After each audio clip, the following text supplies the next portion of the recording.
하나님 말씀입니다. 오늘은 레위기 5장 14절에서 19절까지 말씀입니다. 여호와께서 모세에게 말씀하여 이르시되 누구든지 여호와의 성물에 대하여 부지 중에 범죄하였으면 여호와께 속건제를 드리되 내가 지정한 가치를 따라 성소의 세겔로 몇 세겔 은에 상당한 흠없는 순양을 양떼 중에서 끌어다가 속건제로 드려서 성물에 대한 잘못을 보상하되 그것의 5분의 1을 더하여 제사장에게 줄 것이요 제사장은 그 속건제 순양으로 그를 위하여 속죄한즉 그가 사함을 받으리라. 만일 누구든지 여호와의 계명 중 하나를 부지 중에 범하여도 허물이라 벌을 당할 것이니 그는 내가 지정한 가치대로 양떼 중 흠없는 순양을 속건 제물로 제사장에게로 가져갈 것이요 제사장은 그가 부지 중에 범죄한 허물을 위하여 속죄한즉 그가 사함을 받으리라. 이는 속건죄니 그가 여호와 앞에 참으로 잘못을 저질렀음이니라. 아멘. 중고등학교 매점은 그 아이들이 시험에 빠지기 쉬운 그런 여건을 가지고 있어요. 오래전 섬기던 교회 집사님 한 분이 일산의 백석중학교 매점을 운영하셔요. 그래서 한 번은 제가 신방을 간 적이 있는데 그때 그런 얘기들을 하더라고요. 아이들이 이제 쉬는 시간 또는 점심 시간에 이렇게 우르르 몰려들 때는 그 진열대 안에서 그 몰려드는 아이들에게 아이들이 찾는 물건을 제대로 내주고 팔기에도 정신이 없어서 다른 한편에서 아이들이 물건을 집어가는 걸 보고도 그걸 잡지를 못한답니다. 그 얼굴을 기억해냈다가 그 다음에 얘기해야지 해도 그게 쉽지가 않다는 거예요. 뭐 요즘 같으면 안 그럴 거예요. 요즘에는 이제 CCTV 시대니까 CCTV 여기저기 해놓으면 그 CCTV 때문에라도 애들이 그런 짓을 안 할 거예요. 근데 옛날에는 이제 그게 없다 보니까 그런 일들이 비일비재했어요. 어느 학교에서도 한 아이가 그러한 여건을 이용해서 그만 과자를 하나 훔쳐 먹게 됩니다. 뭐 다른 친구들도 많이 그러니까 또 그 순간에 그 과자가 몹시 먹고 싶은데 돈이 없어서 그만 그런 어리석은 실수를 하게 됐어요. 근데 이 아이가 예수 믿는 아이예요. 예수 믿는 이 아이가 불과 500원에 해당하는 그 물건이었지만 이틀 동안 그 양심의 가책을 받다가 그러다가 믿음 좋은 자기 부모님들께 그 이야기를 털어놓게 됩니다. 부모와 아이는 의논 끝에 그 매점에 찾아가서 그 어리석은 죄를 고백하고 변상을 하게 됩니다. 부모는 속죄하는 마음으로 몇 가지 물건을 더 샀어요. 그런데 안타깝게도 학교 매점인지라 어떻게 알았는지 학교 당국이 이 일을 알게 되었고 아이는 3일간 정학 처분을 받았습니다. 그렇지만 그 기간이 이 부모나 아이에게는 고통의 날들이 아니라 기쁨과 은혜의 날들로 지나게 되었다는 거예요. 근데 예수 잘 믿는 신앙의 부모와 그 부모 아래서 신앙으로 잘 자란 아이에게서 나타날 수 있는 아주 좋은 모습이 아닐 수 없어요. 오늘 우리가 살펴볼 이 5번째 제사, 우리가 번제, 소제, 화목제, 속제제, 그리고 이제 오늘 마지막 5번째가 속건제예요. 속건제. 이 속건제는 사실 속제제와 많이 헷갈려요. 뭐 사실 딱히 이거다 저거다 규정짓기도 쉽지 않아요. 좀 전에 이야기에 비추어 볼 때 이 아이가 양심의 가책 가운데 하나님께 회개 자복했다고 하면 그것은 속죄제에 해당이 되는 거예요. 또 학교로부터 정학 처분 역시도 죄를 씻는 대가 지불에 의해 치른 일이니까 그거 역시도 속죄제로 어쩌면 그거는 정학처분은 속죄죄와 속건죄를 다 겸하는 것으로 이해가 될 수도 있어요. 왜 그러느냐? 하나님께 대해서 회개한 것으로 그 죄의 문제가 다 청산된 것은 아니잖아요. 그렇죠? 아이의 부모가 그 매점 측에 배상한 손해배상, 그게 바로 이제 속건죄의 중요한 요건인 거예요. 그러니까 어제도 기사 하나를 읽었는데 부산에서 중증 그 정신장애, 그러니까 나이가 30이 됐는데도 7살도 안 되는 정신 수준에 있어요. 그런 사람 2사람이 편의점에서 너무 먹고 싶어서 편의점 밖에 있는 냉장고에 메로나 아이스크림 하나를 꺼내 가지고 둘이 맛있게 사이좋게 나눠 먹었어요. 근데 그걸 이제 주인이 보고는 경찰에 신고를 해가지고 경찰이 와가지고 CCTV 돌려보고 범인을 특정해서 2사람이 잡혔어요. 그래가지고 그 부모가, 가족이 그 편의점 측에 손해를 배상을 10만 원이나 했어요. 1,500원짜리 아이스크림에 대하여 10만 원 배상을 했어요. 뭐 중증 장애인이니까 모르고 한 일이니까 그 정도면 용서될 일인데, 이 경찰들이 이 사람들을 기소를 했어. 그것도 특정 범죄. 이게 혼자 하면은 문제가 좀 덜한데 둘이 하면은 모의가 돼가지고, 그래서 특정 범죄인가 뭐 그래가지고 중증 범죄로 해가지고 검찰에 기소를 했어요.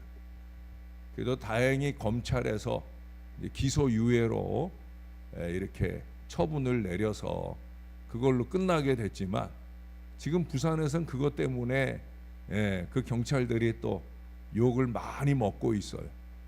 정말 중요한 범죄는 지들끼리 쓱싹쓱싹 하는 주제에 그 장애인들이 그거 하나 먹었다고 그걸 가지고 그렇게까지 죄를 물을 일인가 하는 그런 얘기를 하는 거죠. 이 속건죄예요. 그 가족들이 10만 원의 보상을 하게 되는 것, 그게 바로 속건죄예요. 속건죄는 배상의 성격을 강하게 띠고 있다는 거죠. 그 배상은 화해의 원리에 접근하는 수단이기 때문에 그래요. 하나님은 단순히 하나님 앞에서 양심의 가책이나 해결하는 그 죄 씻음에만 관심한 것이 아니라 그 범죄로 인해 빚어진 타인과의 갈등, 그것을 적극적으로 중재하셔서 화해까지 온전히 이루기를 바라셨다는 거예요. 그래서 좀 번거롭고 어쩌면 속죄죄와 함께 이중과세로 보여지는 이 속건죄를 제정해 놓으셨다는 거예요. 여러분, 하나님의 말씀에는 예수님 표현처럼 1.1획도 땅에 버릴 게 없어요. 뭐 구약이라고 해서 이제는 필요 없다 할 말씀이 아니라는 거예요. 우리가 다시 보기에 또 다시 보기를 거듭거듭 할 수 있을 정도로 의미에 세심함까지 더해져서 아주 기막히게 말씀에 놓으셨다는 거예요. 저는 늘 그걸 느껴요. 특히 이렇게 강해 설교를 할 때면 늘 새롭게 제가 깨닫고 말하게 될 때마다, 야, 우리 하나님 참 대단하시다, 그런 생각을 해요. 우리가 인으로 가감할 수 있는 그런 말씀이 아니라는 거예요. 우리 하나님께서 적극적으로 구체적으로 말씀하신 대로 우리는 감사함으로 받고 정말 영부림치며 그걸 지켜보려고 노력해야 되는 거예요. 제가 자주 하는 2가지 표현이 있잖아요. 하나님이 다 하십니다. 내가 하는 것 같아도 내가 하는 게 아니라 누가 하셔요? 하나님이 다 하셔요. 이거 잊지 말아야 돼. 근데 그것과 함께 또 하나 잊지 말아야 될 게 있죠. 하나님이 다 아십니다. 하나님이 다 아셔요. 우리가 어떤 마음인지, 아니 어떤 마음으로 하는지, 예배나 헌신이나 뭐 이런 좋은 것만 아니라 누가 봐도 부정적인 그 어떤 일들을 우리가 어떤 마음으로부터 말하고 행동하는지 하나님은 다 아셔요. 이 어리석고 모자른 목사도 다 알 정도인데 하나님이 어찌 모르겠어. 그러므로 이 속죄제가 주로 10계명 중에 1계명부터 4계명에 중심하고 있는데 반해서 속건제는 그것은 물론이고 5계명부터 10계명까지, 즉 대인 계명을 어겼을 경우에 더 관심을 두고 있다는 거예요. 그러나 이때도 그 계명을 제정하신 하나님의 권위를 침해하였다라는 점에서 거기 6장 2절에 잠깐 가보시면 누구든지 여호와께 신실하지 못하여 범죄하되, 바로 이거예요. 모든 죄는요 하나님 앞에 신실하지 못해서 범죄한 것이기에, 그래서 하나님께 제사를 드려 온전한 씻음의 자리로 나가게 하시는 거예요. 근데 이 속건제에서 제일 중요한 것은 벌과금이 따른다는 거예요. 벌과금. 예?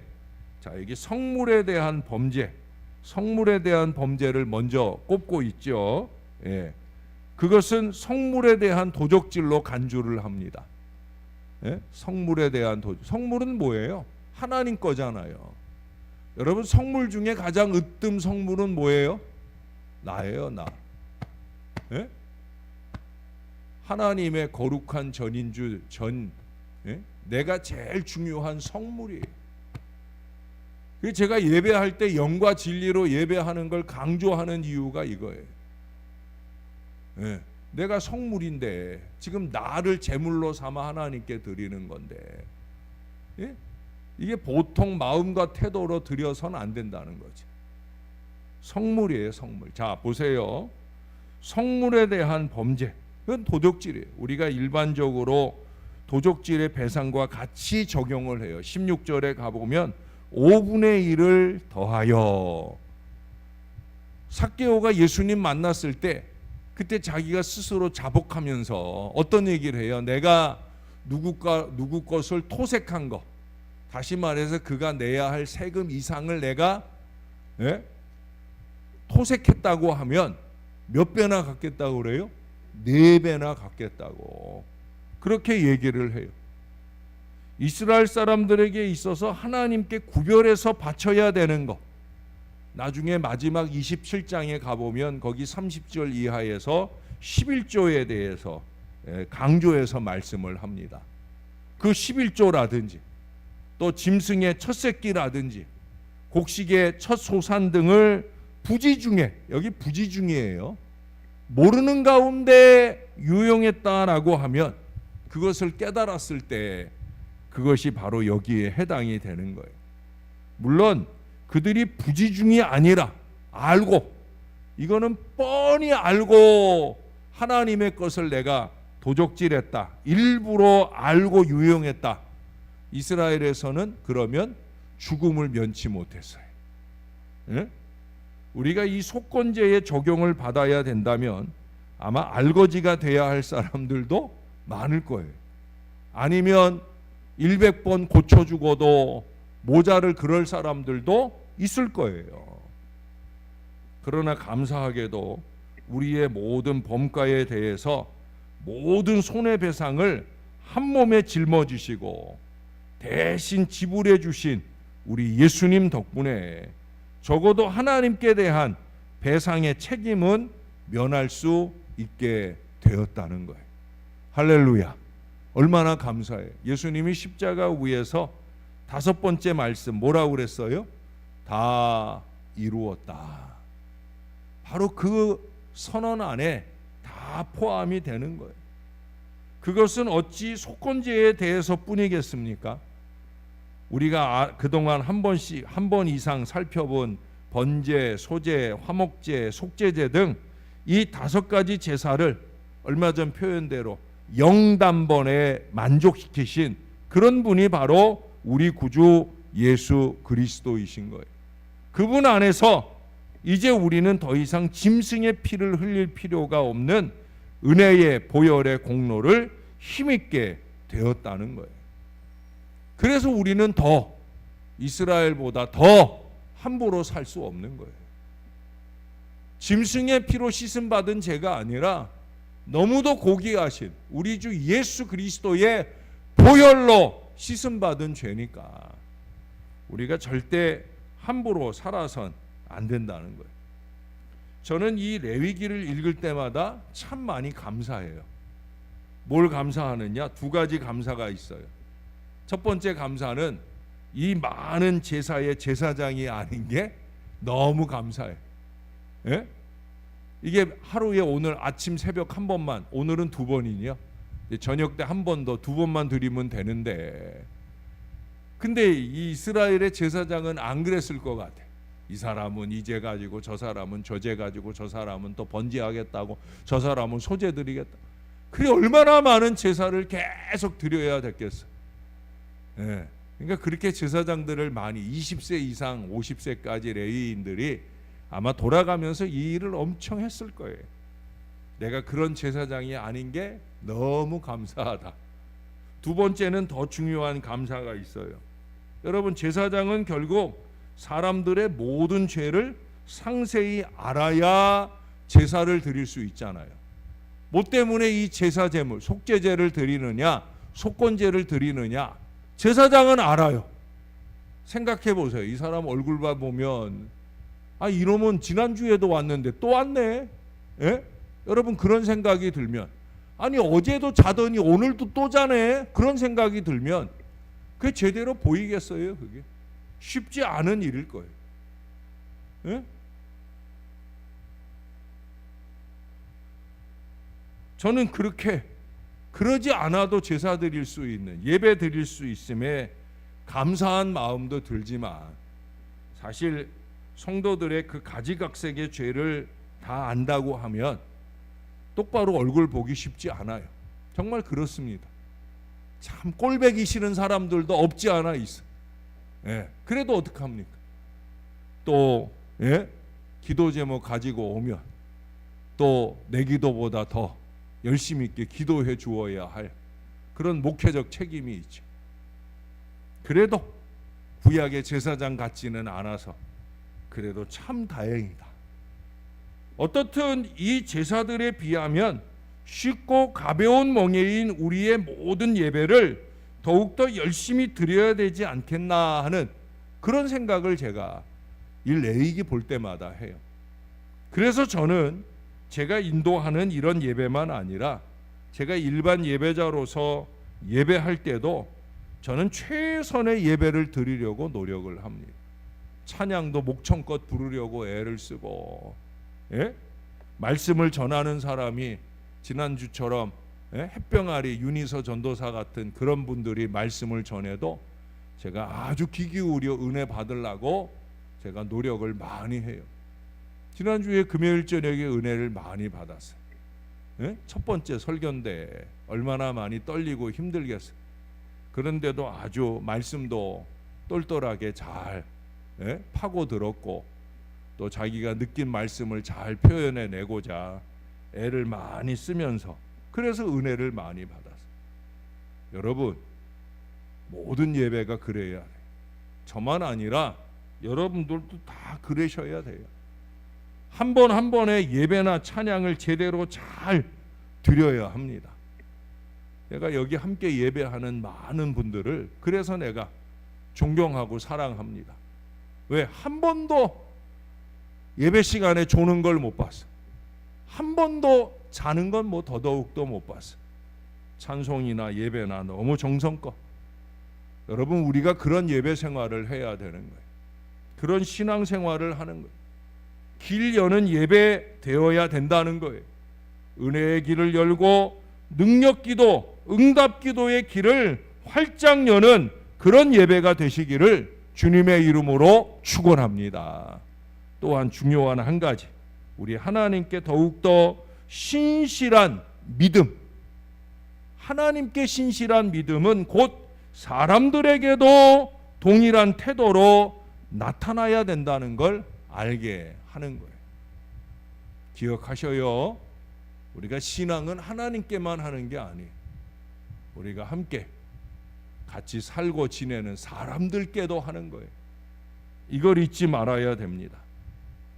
우리가 하나님 앞에 또 사람들 앞에 좀 더 반듯하게 살려는 다짐, 그 다짐만 아니라 말만 아니라 실천에 옮겨 행하는 그런 저와 여러분이 꼭 되어서 우리가 속죄제도, 속건제도 전혀 필요가 없는 그런 주님의 거룩한 백성들이 다 될 수 있기를 우리의 구주 되시는 예수님 이름으로 간절히 축원합니다.